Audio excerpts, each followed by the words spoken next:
clásicamente cuando hablamos de medicina, en general hablamos de enfermedades, ¿no? Bien. Y a partir de la enfermedad es como que se construye o se erige prácticamente toda la cuestión troncular de la medicina. A partir de la psiquiatría y a partir de las diversas corrientes psicoterapéuticas en general, prácticamente no hablamos más de enfermedad, sino que hablamos de síntomas. ¿Sí? Inclusive si hoy por hoy tuviésemos que definir lo humano, a lo humano lo definirías como aquel ser que tiene la voluntad tenaz, la férrea voluntad, el deseo irreductible de querer comunicar. Y el síntoma no es ni más ni menos que eso, ¿no? El tema de la necesidad de comunicar algo que uno no le está poniendo palabras. Hay que prestarle atención, entonces. Exactamente. ¿Qué es lo humano? ¿Por qué somos seres humanos? Porque nos comunicamos. Claro. Y antiguamente para la medicina no era tanto así. No. ¿Sí? Desde que el Homo sapiens, que ha aparecido el tema de la posibilidad del lenguaje, la posibilidad de comunicación, bueno, antes de esto existía la comunicación no verbal, pero a partir del lenguaje verbal, los seres humanos tenemos, con la aparición del Homo sapiens y todo el desarrollo del lenguaje, vos pensás que esto es relativamente nuevo, ¿no? Relativamente nuevo en la escala filogenética de lo humano, que hablamos de 4 o 5 millones de años. Claro. ¿Sí? Desde el primer Homo que existe sobre la Tierra, ¿sí? Entonces, desde ese lugar hasta el Homo sapiens, que el Homo sapiens tiene aproximadamente, se dice que entre 100, 200, 300 mil años, alguno más, que va más allá, pero no tiene más de ese tiempo. Entonces, una escala filogenética de 4 o 5 millones del primer ser humano no es tanto, ¿no? Claro. Entonces, una de las características esenciales del Homo sapiens es el tema del desarrollo del lenguaje. Y a partir de ahí se dice que lo humano es esto, es un ser que tiene esencialmente la necesidad, el deseo férreo, la voluntad tenaz, el deseo irreductible de comunicar o de comunicarle a otros sus pensamientos y sus sentimientos. Quizás eso es lo que nos diferencia, ¿no? Porque los animales también se comunican entre sí, pero no sé si comunican sus emociones y sus sentimientos. Sí, a nivel emocional, cuando hablamos de emociones básicas, que siempre nombramos las emociones básicas biológicamente naturales como alegría, tristezas, enojos y miedos. Después le agregaremos el tema de la sorpresa o el tema del rechazo o asco, que es prácticamente lo mismo, como quinta y sexta emoción. Esto es universal. Es universal. Es universal a nivel vida en general. Sí. Los perros, aunque ustedes no lo puedan creer, también se entristecen. Sí, se nota, ¿no? Eso sí. O cuando dicen el perro está más contento que cuando cola por un mueve la cola. Exactamente. Demuestra su alegría. Claro, hay expresiones no dialógicas, porque no tienen el lenguaje verbal incorporado, que los animales manifiestan de una u otra forma estas 4, 5, 6 emociones básicas. ¿Sí? O sea, los seres humanos, como por ahí, aparte de lo animal que tenemos en esencia, porque no somos seres racionales con emociones. Somos básicamente seres emocionales que hemos logrado un desarrollo racional, ¿sí? Con los años. Claro. Pero básicamente lo que es el ser humano es un ser emocional. Sí. ¿Sí? Lo que nos define como animales dentro de este planeta Tierra, lo que define lo humano no es solamente lo humano y el deseo de comunicar. Más allá de lo humano, lo animal, que tiene tantos años y tantos años más, que esto que yo te decía, 100 o 200 mil años del Homo sapiens, es el tema de lo emocional. ¿Sí? Y lo emocional es muy viejo y muy ancestral en el ser humano. Lo que pasa es que a partir del desarrollo del lenguaje uno le pudo poner emociones. Sí, le pudo poner palabras a esas emociones. Y eso es lo que nos diferencia de los animales. Y a la vez al ser humano lo distingue que tenemos un ser espiritual. O sea, la espiritualidad, y más allá de lo emocional, también influye de otra manera. Claro, pero va a parecer... Porque incluso también, o sea, se decía que el humano, somos seres humanos con espiritualidad, y la verdad, o sea, de ahora desde la espiritualidad se dice que somos espíritus, somos un alma viviendo una experiencia terrenal, viviendo una experiencia humana. Exactamente. Cosa que es al revés, o sea, ahora se da vuelta también ese concepto. Por eso son interpretaciones que van variando, ¿no? Inclusive todas las interpretaciones son válidas. Claro.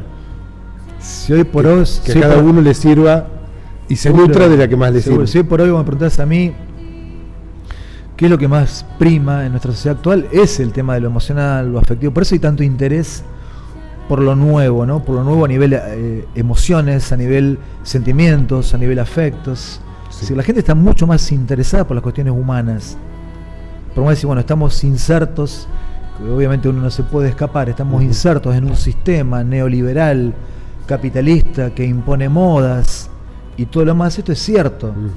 Sí, pero también es cierto que esto no nos está llenando este modelo contextual capitalista neoliberal que nos llena de soledad, que nos llena de vacío, que como que le quita sentido al ser humano. Hay una eslovena muy interesante de leer, no recuerdo el apellido, ella termina en J, creo, un apellido muy complicado, a veces es Renata el nombre, y es como la nueva pensadora de estos momentos. Ella hace un análisis del ser humano a partir de este contexto neoliberal y lo que realmente termina el tema del ser humano, ¿no? Como un ser humano muy vacío, como lleno de infelicidad a partir de este sistema que mientras lleno de cuestiones materiales. Claro, que mientras más aislado esté, más en soledad se sienta, y más como si yo me esfuerzo, lo puedo lograr, más al sistema le vas a servir.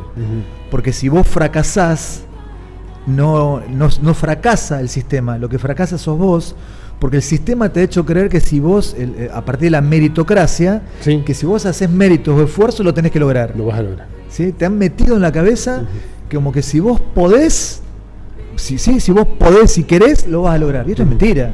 Claro. Por más que vos trabajes y vos te esfuerces, muchas veces no lo vas a lograr. Entonces hay que manejar ese fracaso. Hay que manejar el fracaso. Es decir, el 80-90%, como decía el loco Bielsa, de nuestra experiencia terrenal, son de fracasos. Sí, el éxito en la vida, si lo queremos medir en cuestiones de actitudes o de resultados, son muy escasos.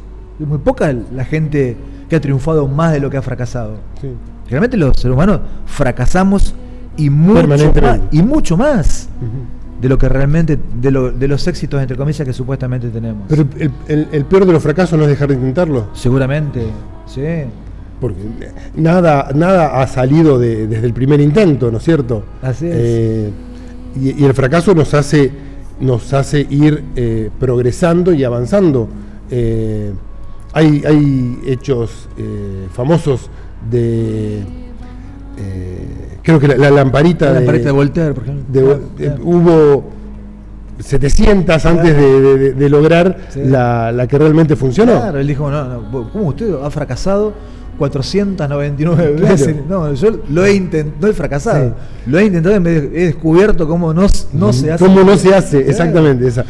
He descubierto cómo no se hacía 499 veces. No hay que decir, por ahí yo creo que cuando uno llega a algo, decía el famoso Eureka, lo logré, lo conquisté, está vinculado a hacer muchos intentos, ¿no? Michael Jordan, bueno, todos los grandes. Michael Jordan decía, no soy Michael Jordan por haber metido tantos puntos, haber hecho tantos rebotes, haber colocado tantas asistencias, haber hecho tantos recuperos. Él decía, no, soy Michael Jordan porque por los intentos que he logrado, y que en base a esos intentos fueron mucho más los fracasos que los éxitos. Aparte, en la carrera de Michael Jordan, si nos ponemos a pensar, el primero de los 6 campeonatos de la NBA, lo logra a los 28, 29 años, no era un nene de 20. Claro. Su primer campeonato lo logra casi sobre los 30 años. Era grande. Entonces, es decir, como vos decís, hay muchísimos ejemplos que son desde elementos... De tenacidad. La tenacidad es una virtud. Sí. Ahora, lo que pasa es que saber esto, la tenacidad no te asegura. No sí, es una herramienta interesantísima y generalmente te va a ayudar mucho más que si vos te estás tirado en la cama, ¿no? Claro. Sí, por lo menos te va a ayudar a encontrar algo, la tenacidad, una salida, un lugar. Sí, inclusive ya que nombras el tema de la tenacidad, como yo te decía, el deseo tenaz o la voluntad férrea de comunicar en el ser humano, que era tan importante, de comunicar y no callarse la boca y no quedarse con todo adentro, que ya lo vamos a estar reforzando esto. El tema de la tenacidad también es un elemento fundamental en un concepto nuevo que es el concepto de la resiliencia. Si vos me decís, ¿qué pasa con esto de la resiliencia? Que es el enfrentar situaciones adversas, situaciones difíciles, y hasta superarlas, y hasta sentirse fortalecidos o enriquecidos después de haber superado estas situaciones adversas. La principal cualidad en el tema de la resiliencia es la tenacidad, ¿no? La resiliencia es un tema que vamos a estar tocando muy brevemente, que es también muy interesante. Sí. Y es una forma, ¿no?, de enfrentar estas situaciones como lo que nos presenta la biodescodificación. Así es. En la biodescodificación, ya que bueno, mencionás la bio, hay como 4, tomando la cuestión sintomática, ¿no? En el tema de la biodescodificación hay como, partiendo de que hay un síntoma y que hay una expresión biológica de un conflicto biológico, de una expresión, biológica de un conflicto emocional. En el tema de los hay 4 elementos que son muy interesantes, ¿no? Yo hice hacer 4 plaquitas, no sé si están por ahí las placas. Ahí llegamos para el tema de las placas. Ahí llegamos. Pero, por ejemplo, la primera gran placa es como decir, bueno, uno de los 4 elementos, por ejemplo, el primero es que este síntoma que ocurre es a partir de un hecho traumático o microhechos traumáticos. El síntoma es una expresión biológica que tiene 4 elementos, decíamos. Así es. ¿No? Así es. Entonces, el primero de los elementos es, o sea, a partir de un trauma o microtrauma de la vida cotidiana. Exactamente. Un gran trauma, por ejemplo, puede ser un despido laboral, ¿sí? Una pérdida importante, la muerte de un ser querido, o una separación de alguien que nosotros realmente queríamos y que la relación a lo mejor se truncó y uno a lo mejor... O no. Queríamos o no, pero la separación no deja de ser una pérdida. No deja de ser un trauma, claro. O microtraumas, y ahí ya se empieza esto ya es muy frecuente, el tema de los microtraumas de la vida cotidiana, por ejemplo, que pasa en las cuestiones convivenciales, ¿no? ¿Sí? Porque vos nombrás como un gran trauma, a lo mejor la pérdida de un trabajo, algo como muy concreto, un hecho ahí que se da, como una tragedia, y en cambio el tema de los microtraumas está como es la gota que orada, ¿no? La piedra. Rebalsa el vaso. Entonces, por ejemplo, cuando hablamos de estrés psicofísico, el estrés más frecuente del cual hablamos hoy en día, que es el estrés psicofísico, que es el estrés relacional, el estrés vincular, por ejemplo, con un compañero de trabajo, un familiar, una pareja, con el cual permanentemente hay roces o discusiones. Pero roces feos, ¿no? Roces ya rayados con el tema de la humillación, de la desvalorización, de la descalificación, ¿sí? Sí. Esos son los microtraumas. Esos son microtraumas cuando vos vas recibiendo como el veneno, ¿no? o vas instilando el veneno en el otro, ¿no? Por ahí sin darte cuenta, o si te das cuenta, bueno, ya pasás a ser un jodido, ¿no? O discusiones permanentes, claro. ¿Sí? Eso que nos genera. Este es el primer elemento. El primer elemento, después que lo vamos a hablar. Sí. Después hay una segunda plaquita, si no está por ahí. El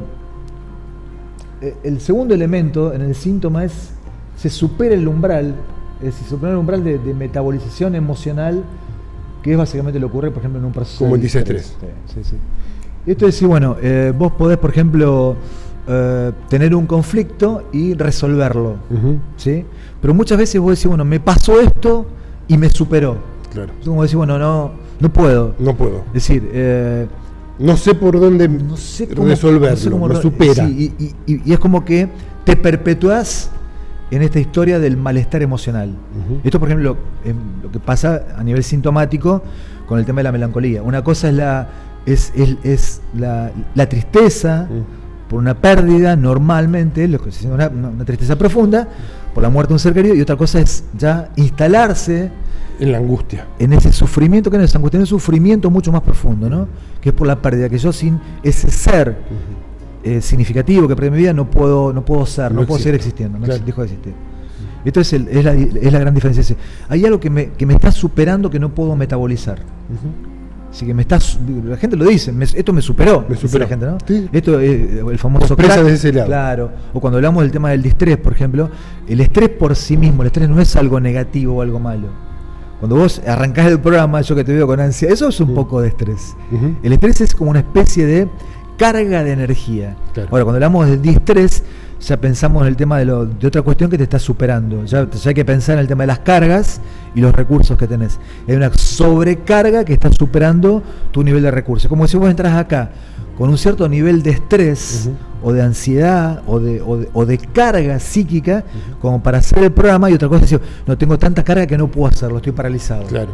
O no tengo no tengo ni deseo, ni ganas de hacerlo. No, entonces no lo hago el programa. Claro. Bueno, el estrés es esto. Sí. El estrés, viste como alguien lo define como el tema de las cuerdas. Como que hay un estrés que es positivo, sí, ¿no? Positivo, que bueno, disparador de cosas, y lo que te permite aparte hasta hacer cosas. Un deportista, por ejemplo, tiene que tener ciertos niveles de estrés. Claro. Ahora, si vos, por ejemplo, vos hace, no sé, un año que no haces nada e intentás correr 5 kilómetros, muy probablemente tu cuerpo te pase una factura enorme que se llama estrés físico. Claro. Porque está el estrés físico y el estrés emocional. El estrés físico es esto de que nuestra capacidad física tiene un límite. Y vos intentas, pues tengo que bajar la panza. Sí. Decidí bajar de panza hace 3 años, ¿no? Pero me como todo y bueno, intentar correr, como yo te digo, no sé, 5, 6, 7 kilómetros. Sí. Probablemente termine muy mal. Es algo que seas muy joven y bueno, y no te la banques. Pero después de determinada edad, cierta sobrecarga va a superar porque tu el nivel cuerpo incluso no te lo va a permitir. No lo va a permitir. Claro. ¿Sí? Esto es lo que sucede. Por ejemplo, lo que se llama el distrés. El distrés es esto. Se supera la capacidad que tiene un ser humano para hacerle frente a una carga, ¿no? que se termina convirtiendo en una sobrecarga. A lo mejor para otra persona que está entrenado, correr 5 kilómetros no es nada. No es nada, claro. Y empezar de cero es malo. Como decir para mí o para vos, que laburar, en mi caso, laburar 8 o 10 horas por día, porque a mí me encanta mi laburo, no es nada, y lo hago cuando puedo, qué sé yo, para otra persona trabajar 10 o 12 horas pasa un sobreestrés, ¿no? Claro. Tenemos a la siguiente placa. Bien. ¿Por qué? Porque se vivencia la soledad en soledad, ¿no? En soledad. Porque se vivencia en soledad. Yo voy a poder solo o sola. Claro. Y no se expresa, no se habla. Es importante hablar, es tan importante poder expresar qué es lo que nos pasa. ¿Vos te acordás cuando yo arranqué el programa? Yo dije que el ser humano es un ser de comunicación. Es decir, el ser que necesita, si tiene ese deseo prácticamente irreductible, esa voluntad tenaz y férrea de comunicar. El tercer elemento, estamos hablando de un síntoma, ¿no? Sí. Cuando ya el síntoma está establecido, cuando hablamos a partir de un trauma o microtrauma, primer elemento, segundo elemento cuando hay un distrés, y el tercer elemento es esto: cuando yo lo vivo, el hecho traumático lo vivo en soledad. Sí, porque creo que me la banco. A los hombres nos pasa mucho esto, ¿no? Sí. Los hombres ni locos. No, que voy a ir al psicólogo si nada, te sacan la plata nomás, lo único que hago es hablar y no me dice nada. Claro. Bueno, escuchate. Claro. Entonces, nos estamos dando cuenta de decir, bueno, que hay veces que está bueno el tema de si hay un problema, un malestar interno adentro que me está superando, pero yo me tengo que dar cuenta, el segundo elemento, ¿no? ¿Me doy cuenta o no me doy cuenta que me está superando? A eso. El hablar no nos garantiza el sanar. No. Porque hay gente que también se pasa contándole sus problemas a todo el mundo, pero no se hace cargo y no busca una solución. Lo que tiene que existir, Juan, está muy buena la pregunta. Lo que tiene que existir, en primer, el tercer elemento que decimos, el síntoma. El síntoma aparece porque lo estoy viendo en soledad. Pues yo creo que soy macho y me la banco, los hombres, ¿no? Sí. Pues yo macho y me la banco, entonces este problema. Lo voy a resolver yo. Siempre resolví yo los problemas en mi vida, así que esto lo voy a resolver yo. ¿Quién me va a ayudar? ¿Qué me va a decir este? Que vaya al psiquiatra, al psicólogo, ¿qué me va a decir? ¿Qué me va a decir? ¿Qué me va a decir? ¿Qué me va a solucionar los problemas? Y no es decirte ni solucionar los problemas, sino que hay un conflicto interno que a cualquiera nos puede llegar a superar. Que es bueno sacarlo y exteriorizarlo. Exactamente. ¿Y cómo funciona esto de exteriorizarlo? Porque como te decía, ¿no? Hay gente que también que se la pasa contándole sus problemas a todo el mundo, pero no con eso los resuelve. No. Y la pregunta es excelente porque decís, bueno, ¿de qué manera? Es decir, ya que hablamos de un síntoma biológico a partir de un conflicto emocional, es hablando en forma que se llama reviviscencia, es decir, hablando con emoción. Es decir, no sino tan racional, tan intelectual. Está bueno ponerle la emoción, ¿no? Si vos estás triste, bajoneado por la pérdida que estás superando, charlarlo desde ese lugar. ¿Sí? Si estás con bronca, con ira, porque sí, charlarlo también con la bronca, ¿no? Sí.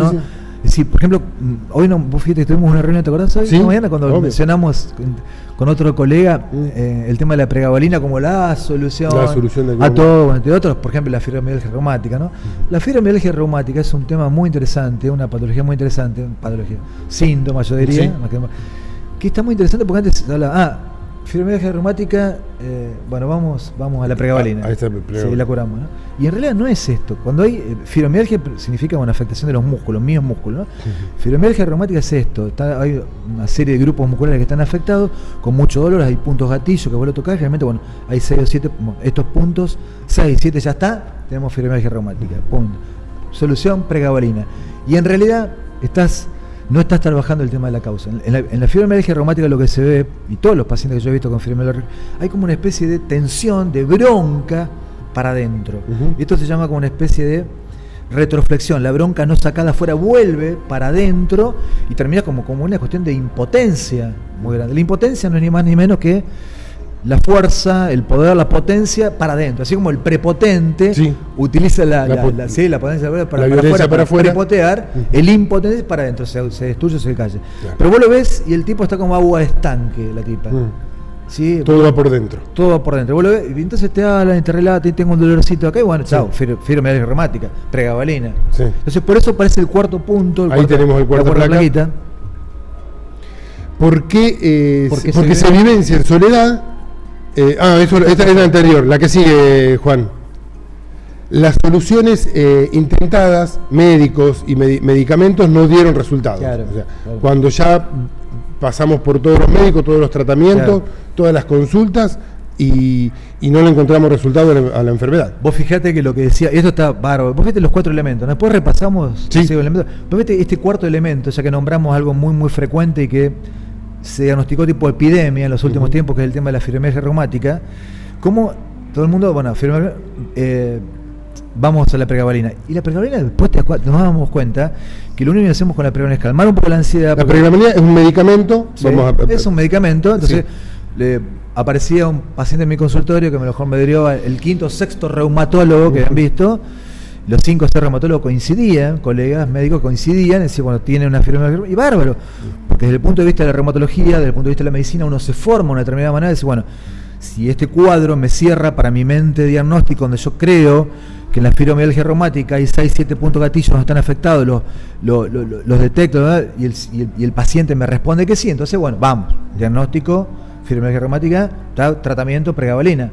Y la pregabalina nos damos cuenta con el tiempo que es un ansiolítico potente, y entonces lo que producía, más que, era un poco calmar el tema de los dolores y todo lo demás, porque tiene cierto poder analgésico también, pero lo que actuó era como una especie de calmar el tema de cierta ansiedad interna que tenía. Entonces le fueron encontrando cada vez más utilidades. Claro, pero además, para el tema de la fibromialgia, vos veías con a lo mejor pacientes que entraron con 20, 40 semanas, después terminaban con 200, 300, 400 miligramos. Claro. Por el tema de la tolerancia, ¿no? Es decir, el cuerpo, el hígado, el cerebro, te la metabolizaba, eso como las drogas. Sí, una droga, es una droga. Está cada vez más sustancia para repetir los mismos efectos. Entonces, yo recibía a los pacientes de este modo, ¿no? Por ejemplo, he recibido hasta una compañera mía, fue compañera de toda la vida, y ella había visto a 3 o 4 clínicos, 2 o 3 reumatólogos, y se llegaba con este cuadro. En realidad eso lo que tenía es esto, ¿no? Como ella también, como siempre, como muy racional, con una postura, mucho enojo, mucha bronca, que venían de cuestiones no resueltas, ¿no? Y que decía, bueno, yo puedo, yo soy la mujer maravilla, puedo, bueno, solamente es el hombre esto, ¿no? Me la banco, lo puedo todo, y encima vivido en soledad.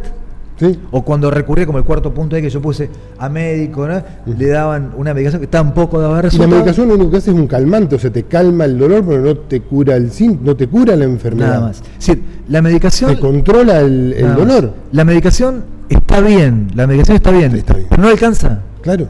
No alcanza. O sea, está bien la medicación para controlar en ese momento el dolor y empezar a trabajar desde las emociones para sanar el síntoma. Cuando vos la enfermedad que es un síntoma. Claro, cuando vos decís esto, Juan, la gente dice, ¿pero qué me está diciendo Juanjo? Cuando me dice trabajar las emociones. Y de qué es lo que nos generó. Claro. Ya lo decía Hipócrates, ¿no? Que dime de qué sufres, qué enfermedad tienes y te diré de qué careces. Claro, claro. O si vos querés curarte, fíjate cuáles son las causas que te llevaron. Y posiblemente vos... Claro, ¿estás dispuesto a abandonar lo que te generó la enfermedad, la causa que te generó la enfermedad? Exactamente. Claro. Como decíamos, bueno, la fiebre del cuerpo es producida por uno mismo. La fiebre del amor es producida por otro cuerpo. Entonces, no solamente la fiebre del amor, esta es una metáfora. Es decir, también está la fiebre de la bronca, ¿no? La fiebre de la ira, de la bronca, que puede generar una relación con un otro y que por ahí no estoy resolviendo y que me está superando. Claro. Cuando la gente piensa, ¿pero qué está diciendo Juanjo cuando dice que esto, por ejemplo, de esta supuesta enfermedad, por los médicos llaman enfermedad y ahora parece es un psiquiatra que me dice que a lo mejor es un síntoma, y Juanjo dice, bueno, la causa es emocional, y los reumatólogos clínicos que no dicen cuál es la causa, claro, sino que bueno, hay un problema, pero no sé cuál es la causa, genética. Sí. ¿Qué decimos siempre los médicos? ¿A qué le echamos la culpa? A la genética. A la genética. A la herencia. A la herencia. Es decir, bueno, vos tenés fibromialgia reumática porque vos tenés un gen alterado, tenés obesidad porque tenés un gen alterado. Zafamos, los médicos, zafamos de este modo. Claro. Si cuando vamos a los libros, por ejemplo, de anatomía patológica, vemos la palabra idiopática, la palabra idiopática significa nuestra ignorancia médica, ¿no? Es una linda palabra para no aceptar que somos ignorantes, ¿sí? Claro. Para dejar de buscar y conformarnos en lugar de genético, o en lugar de echar la culpa a los genes o a los virus, decimos idiopático. O por cierto, eso, cuando no saben de qué proviene, es un virus. ¿Es un virus? Es un virus. Ya le echamos la culpa a un virus. Claro. Y en realidad lo bueno que uno como no nace sabiendo, y hay que saber que la medicina no se termina solamente en los libros como uno ha estudiado y se ha formado. La medicina es mucho más. Es mucho vos más. Vos me viste hoy de la mañana y yo arranqué estudiando desde hoy. Sí, arrancando y viviendo. Sí, hoy me estaban reportando de una radio,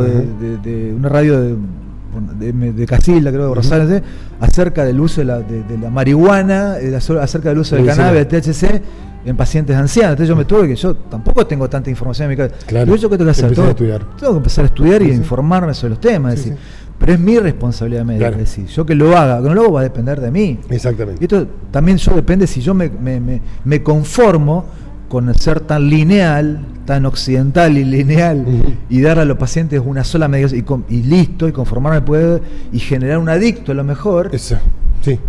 O me pongo a ver cuál es el conflicto y aparece lo que vos decís. Y aparece la causa es emocional, dice don Juanjo de Giovanni. Lo vemos luego de la pausa y repasamos cuáles son estas 4 características. Yo quiero esto, porque dice la gente preguntará, bien, pero si no es genético, no es un virus, y Juanjo está diciendo que es emocional afectivo, ¿qué es eso de emocional afectivo? ¿Lo podemos concretar, lo podemos palpar, es decir, lo podemos concretar, lo podemos palpar, lo podemos poner en palabras? ¿Es un hecho evidente esto que hizo Juanjo, lo emocional afectivo? ¿O las emociones son esas 4, 5, 6? Y a lo mejor en lo emocional también hay algo más. Claro. Y ahí aparece el gran tema que se llama el otro y lo relacional. Y ahí aparece lo que va más allá de lo occidental y lo lineal, lo sistémico, ¿no? Y decíamos que repasamos los 4 elementos que tiene el síntoma, ¿no? Lo que se llama enfermedad, que ahora, en biodescodificación, repasemos esto. La biodescodificación dice que todo lo que pasa en el cuerpo proviene de una cuestión emocional. Así es. Incluso hasta los accidentes. Seguro. Porque, nos fracturamos el brazo izquierdo, nos caemos y nos fracturamos el brazo izquierdo. ¿Y qué tiene que ver si yo me caí y me fracturé? Pero depende del conflicto emocional que yo vivo o vengo arrastrando, me fracturo el brazo izquierdo, o podría haberme fracturado la rodilla o la cadera o el brazo derecho o la muñeca derecha. Así es. Y cada parte tiene su explicación y tiene su lógica. Claro.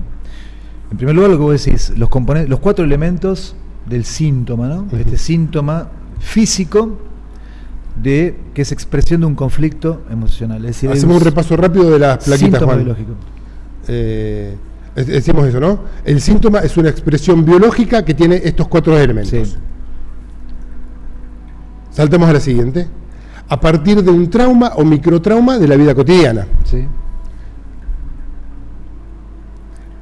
Porque se supera el umbral de la metabolización, o sea, la emoción, como el disestrés. Como el distrés. El distrés. Hay algo que nos supera, ¿no? Exacto. Porque se vivencia en soledad. Yo voy a poder con esto sola, no se expresa y no se habla. Exacto. El tragar no, el tragárnoslo. Claro. las soluciones intentadas que no han tenido resultado, como médicos y medicamentos, tratamientos, que fuimos de un lado a otro y no pudimos encontrar ningún resultado a esta dolencia. Sí, y vos decías recién, bueno, ¿qué pasa? Bueno, ya está, no le podemos echar más la culpa como médicos a los genes, a nuestro programa genético, que hay que agradecerle ese programa genético, que inclusive todavía no lo tenemos hasta explotado, es decir, todavía no hemos llegado a nuestro potencial. Vos pensás, Juan, que todo este material genético que tenemos adentro, si lo respetásemos o lo tratáramos de otra forma, lo estimuláramos de otra manera, porque los genes, también pasa esto con los genes, ¿no? O se expresan, o muchas veces también se pueden anular, se pueden expresar positivamente y desarrollar algo positivo, o se pueden expresar negativamente, como ocurre en el cáncer, ¿no? ¿Sí? Pero, por ejemplo, hay muchas veces que no se expresa, y con todo este material enorme genético, que es nuestro genoma, es decir, si ese genoma fuera llevado como un programa con el potencial que representa, bien llevado adelante, viviríamos 120 años. El ser humano está preparado, está capacitado, no para vivir 180, 200, 300, no. El ser humano está preparado, está capacitado, bueno, por lo menos por ahora, ¿no? En base a ese genoma, 120 años. Vos cuando, por ejemplo, googleas en Google científico, ahí te saltan la gente que ha vivido, por ejemplo, o que está viva, entre 100 y 120 años. Es muy interesante esto, ¿no? Sí. Yo siempre lo digo, si vos querés vivir bien, aprendé a vivir la gente que vive bien. Claro. ¿Sí? Si vos querés vivir mal, aprendé de nuestro sistema capitalista. Entonces vos decís, bueno, hay zonas azules en nuestro planeta Tierra, que son 5, creo que lo hemos hecho en un programa, donde la gente vive más y mejor. Acá la cuestión no se trata de sumar años por sumar años, sino ponerle vida a los años. Claro. ¿Sí? Como las cuestiones del amor, ¿no? Es decir, no se trata de sumar tiempo, sino de sumar amor en una relación humana. Y ya que hablamos de una relación humana, ahora yo te respondo a tu pregunta de lo emocional afectivo, que por ahí los médicos no hablamos como causa, y se llama causa relacional. Es decir, el otro, el gran otro, un padre, una madre, hermanos, un ser querido, una pareja de años, tienen mucha capacidad para enfermarnos. ¿Sí? Y esto como médicos no lo sabemos. Esto como médicos, y esto la gente, 99% de la gente, no lo sabe porque nos creemos que el otro no tiene tanto poder. ¿El otro tiene poder o nosotros se lo damos? Las dos cosas, está buena la pregunta.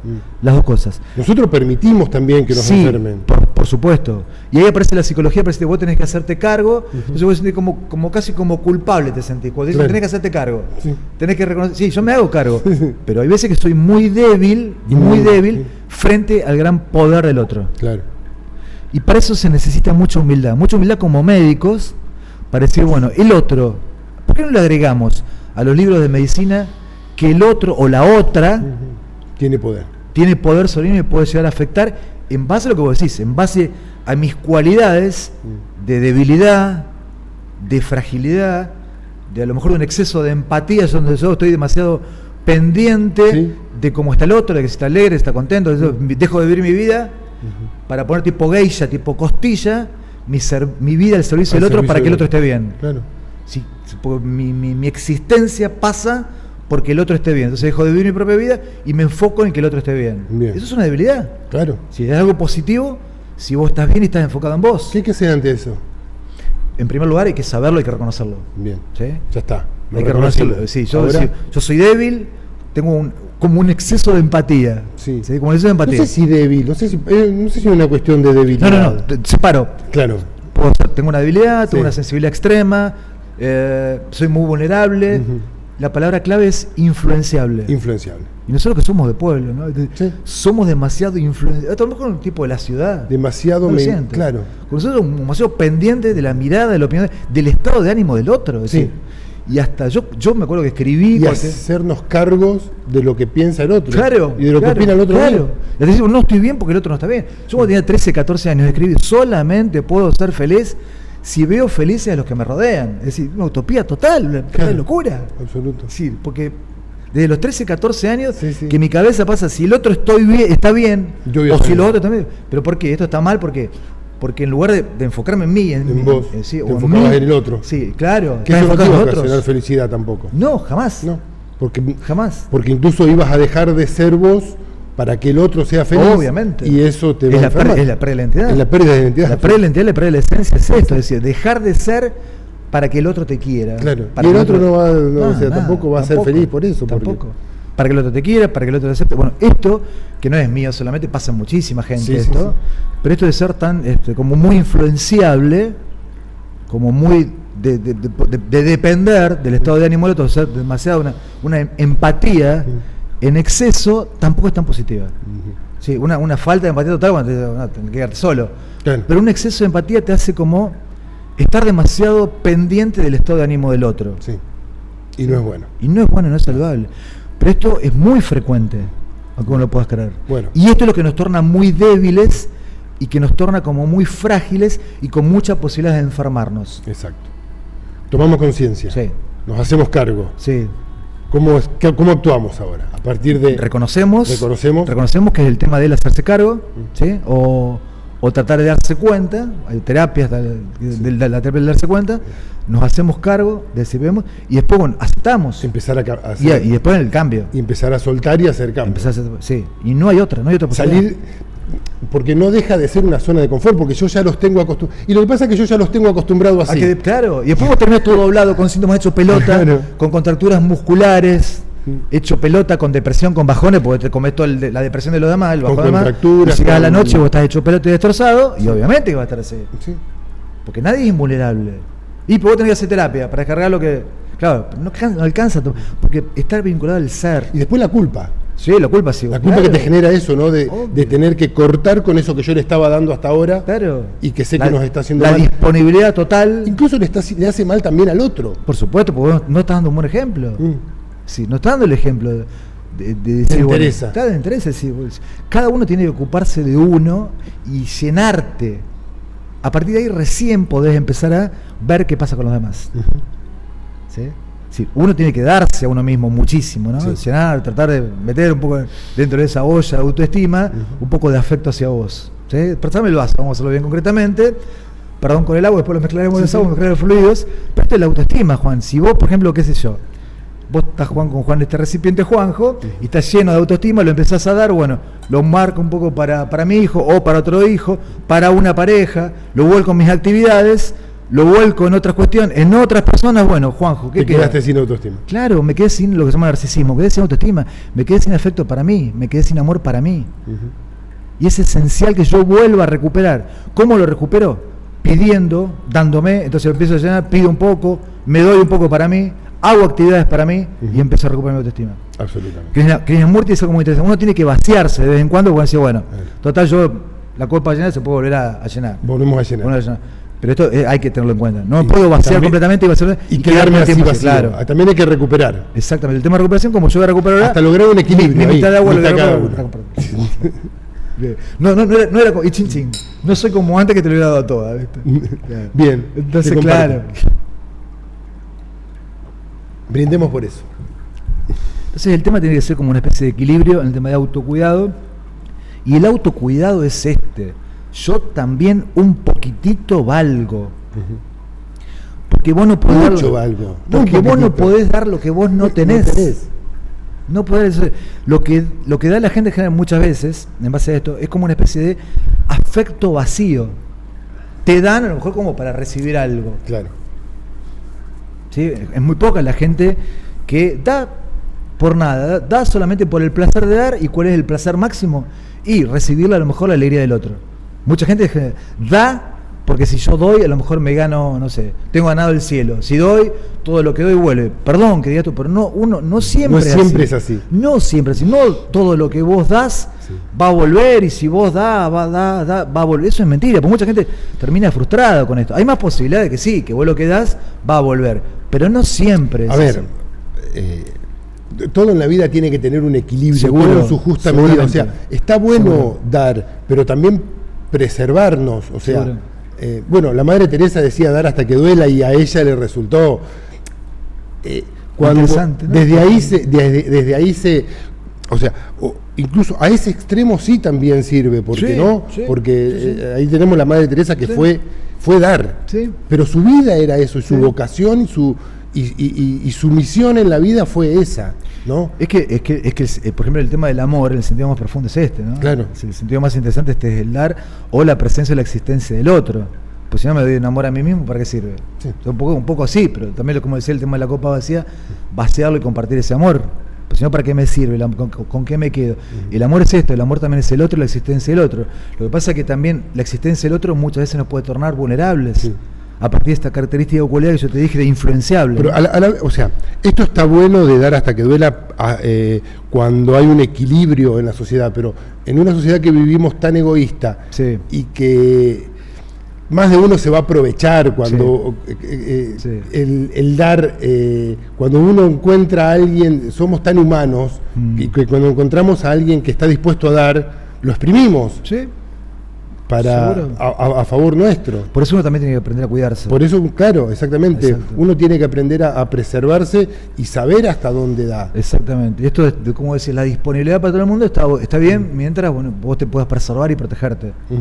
Eso está bueno. Pero uno no tiene una capacidad ilimitada, como decíamos recién, de dar. Hay como una especie de límite, o como por ahí vos tenés que resguardar cierto afecto, por lo menos hacia vos. Sí. Esto digo. Y con respecto al tema de la causa, ahora que la gente entienda, así que lo afectivo, lo emocional, hay que incorporar al otro, sé cómo se juegan mis emociones con un otro, entonces ya aparece la otredad. La otredad como causa de mi displacer, de mis síntomas, si somos nos ponemos médicos como nuestras enfermedades, pero también el otro puede representar una fuente de placer enorme. Yo hoy por hoy me cuesta concebir una felicidad profunda, una felicidad trascendente, a lo mejor sin un otro. Para mí la otredad es muy importante hoy por hoy, a lo mejor en mi vida. Sí. A lo mejor para otros la felicidad pasará por una cuestión interna y nada más. Si una felicidad para mí importante, profunda, hoy pasa, por lo menos para mí, te lo voy a decir, por estar bien con alguien. Sí. Y no es que yo sea dependiente y que no sea autónomo. A lo mejor yo estoy muy bien conmigo mismo, pero a lo mejor un otro de a momentos me sirve para tener como una especie de vuelo mágico, o de completud o de plenitud que yo a lo mejor solo no lo logro. Y el tema es ese, ¿no? Que mi felicidad no dependa de la existencia del otro. No, por supuesto. Uno vivir en plenitud, vivir feliz, pero si viene, y el complemento va a llegar desde un complemento sano, de una otredad sana, porque yo no voy a estar a la merced y al servicio ni depender del otro para ser feliz, sino que el otro sume a mi bienestar y a mi felicidad. Y yo sumaré al bienestar de la felicidad del otro, tampoco que el otro dependa de mí para ser feliz. Eso tampoco es interesante. Y vos fíjate que en el tema de la biodecodificación, que vos llegamos al tema de la pareja, por ejemplo, lo maravilloso de la pareja, y a lo mejor venimos ambos de una familia, ¿no? Y cuando es biodecodificación es como que traemos muchas cosas, como dijiste, de ancestros, de generaciones pasadas, pues está muy interesante revisar, revisar lo de nuestros abuelos, nuestros padres, bisabuelos, hasta donde lleguemos, qué sé yo, y ver muchas cosas que hay hasta o mentiras o secretos familiares. Yo creo que te mandaba un audio. Hay muchos de eso. ¿Sí? Cuando viste muchos pacientes que arrastraban síntomas vinculados a secretos o mentiras familiares. Y vos decís, ¿pero y por qué la gente hoy por hoy sigue manteniendo ese secreto? A lo mejor si los abuelos, los que metieron ya murieron, los padres. ¿Por qué? Porque hay como una especie de programación mental. Que de eso no se habla. De eso no se habla. Me lo llevo a la tumba conmigo. Entonces, generación tras generación. Secretos de familias. Secretos, hay una película que se llama Secretos de familia, ¿no? Está buenísima. Entonces, por ahí hay hasta esto, ¿no? Es decir, bueno, ¿por qué no? Y el no hablar de esto, el no expresar me lleva al síntoma. Por eso esos 4 elementos que pusimos, por favor no pierdan el video, en esos 4 elementos está como que se juega todo ahí, ¿no? Después decodificaremos cada síntoma y cada elemento, pero en esos 4 elementos estaba así, la base. La base de todo. De toda la problemática. Incluso esto, ¿no? Decíamos esos secretos, las mentiras, los ocultamientos y las negaciones. También. De padres negados, hijos negados. lugares mal ocupados, sí. Lugares que no se ocupan en el transgeneracional y en lo sistémico, cada uno tiene que ocupar su lugar. Sí. Y si el padre y la madre está ocupando el lugar de padre y el padre no está, o el padre ocupa el lugar de madre, hay también cuestiones emocionales que nos terminan afectando. Sí, esto es muy interesante.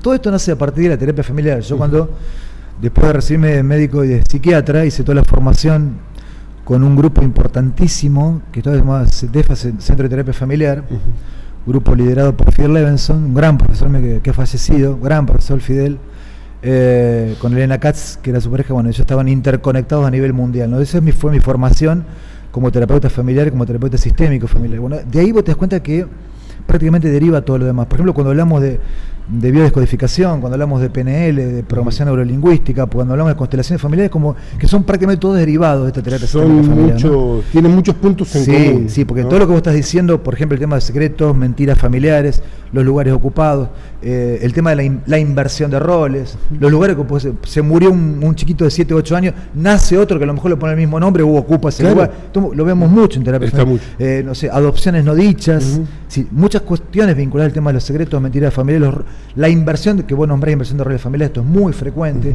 un lugar de madre que es ocupado por un padre o viceversa. Sí, hoy vi un par de pacientes con esta historia. Entonces, esto es muy interesante cómo uno en terapia, pero obviamente necesitas estudiar y estudiar muchísimo, como en terapia y en la forma práctica vos lo ves. Tené presente que para el tratamiento de esto hay la expresión desdoblamiento del tiempo y doble cuántico. Lo voy a incorporar. Incorporarlo, empezá a estudiar, a ver eso, porque de ahí también proviene el tratamiento, ¿no? Sí. Para conectar con... de hecho, bueno, en el encuentro de noviembre del año pasado estuvo Ernesto González, que vino de Córdoba, y habló de una de las diserciones fue desdoblamiento del tiempo más biodescodificación igual a cambio de línea de tiempo. Perfecto. Se trabaja con el doble cuántico y se busca el conflicto, se sana el conflicto y se le comunica al doble cuántico del futuro que ya está resuelto para sanar la enfermedad.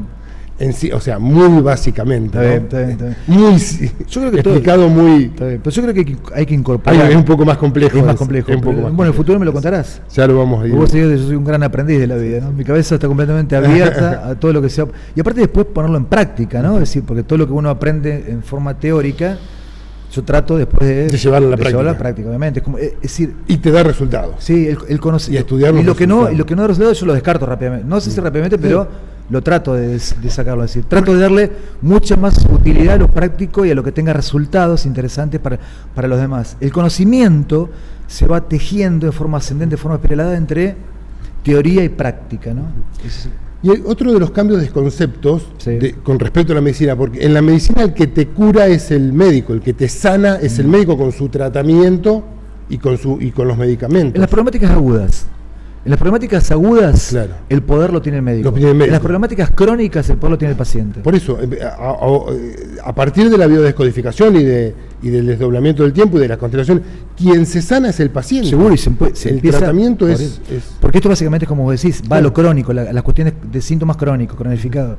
Por ejemplo, con esto que decís, el otro, se me viene la frase de Jean-Paul Sartre, ¿no? Cuando él decía, somos lo que hacemos con lo que hicieron de nosotros. Exactamente. Porque uno empieza a poner esto en la... Sí, es así. Si yo me trato a mí mismo en base a cómo me han tratado mis padres o por ahí mis seres más referenciales, hermanos, padres... Con eso hacemos lo que podemos. Sí, y con eso hacemos lo que podemos. Hago lo que puedo. Pero hay que saber esto, que si yo por ahí no reflexiono sobre lo que he recibido, se llama poder que tiene cada uno. El poder es lo que vos aprendiste y recibiste de tu familia de origen. Y lo pones a jugar con otros. Claro. No es ni poder económico, ni poder de fuerza, el poder. El poder personal. El poder personal ¿qué es el poder? Mi energía vital. Claro. ¿Qué es lo que vos, desde la panza, cuando digas, bueno, este va a ser así, bueno, porque somos muchas veces el deseo del otro. Sí. Y el deseo del otro, por ejemplo, el deseo de nuestra madre, de nuestro padre, es el deseo de nuestros abuelos. Entonces, ahí es como se empieza a jugar muchas cosas. Claro. No es que vos decís, bueno, yo siento cosas, voy a volver al útero materno, porque hay una cuestión de también... que es muy interesante desde el punto de vista biológico, que el ser humano no puede recordar entre los 3 años porque no hay formaciones neurológicas para recordar esto. Pero sí hay cuestiones que si vos lo trabajás con tus padres, con los padres... No lo puede recordar desde el consciente. Obvio, pero desde el inconsciente está, en el inconsciente y por hipnosis se puede llegar. Y llegan también mucho más, por ejemplo, cuando vos podés hacer terapia familiar. Esta es la maravilla de la terapia familiar. Vos podés, cuando trabajás a nivel contextual, podés como inferir mapas, ¿sí? A partir del trabajar la cuestión contextual o relacional, trabajando con las personas, por ejemplo, que están vivas, esa persona con la cual ¿sí? Entonces vos, no te tratás a vos mismo en base a cómo te han tratado. Eso es tu poder. Y es importante conocer eso, porque en base a eso es como vos te vas a relacionar con todos los demás.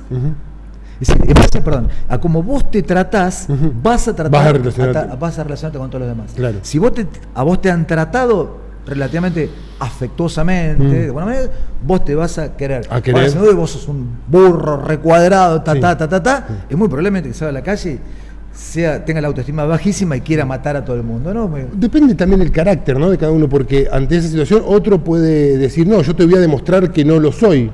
Claro. Es un desafío. Es un desafío. Pero es muy difícil, Juanjo, cuando vos sos un niño y como desde muy pequeño... Te fueron castigando de esa manera. Claro, estás recibiendo esto. Sí, te entiendo. Por eso tampoco se le puede echar toda la culpa al otro, o por ejemplo a una pareja, decíamos recién. Claro. Una pareja a lo mejor puede determinarnos, puede influenciarnos mucho, pero también, como vos decías, uno ya viene con muchas cualidades y características, a lo mejor de fragilidad, de debilidad, que hacen que uno sea a lo mejor pasto, ¿sí?, como muy interesante o tierno para un otro. Sí. Esto es lo interesante, ¿no? Es decir, siempre cuando jugamos la cuestión de la otredad como cuestión causal, en cuestiones sintomáticas, hay que tener que uno viene con muchos aprendizajes y no siempre esos aprendizajes son tan positivos o favorables, ¿no? Claro. Y eso, ¿no? Y buscar verme yo de dónde me posiciono para poder afrontar lo que el otro me plantea. Sí, en primer lugar, autoconocimiento. Autoconocimiento. Para posicionarte previamente vos tenés como... Paso número 1, autoconocimiento. Sí, ¿qué recibí? El autoconocimiento es qué recibí. Sí, desde que yo tengo uso de conciencia 5, 6... ¿Y qué soy de eso y qué no soy de eso que recibí? Obviamente. No podemos considerarnos ni Einstein, ni Carl Lewis, ni Jordan, como decía, ni Maradona. Es decir, somos lo que podemos hacer, en base a lo que recibí. Me tocaron estas cartas y las juego. Y jugamos con esta. Tengo 2, 4, un 5, y bueno, voy a salir a la cancha con esto y voy a tratar de hacer lo que pueda. Vamos a tratar a... Y sí.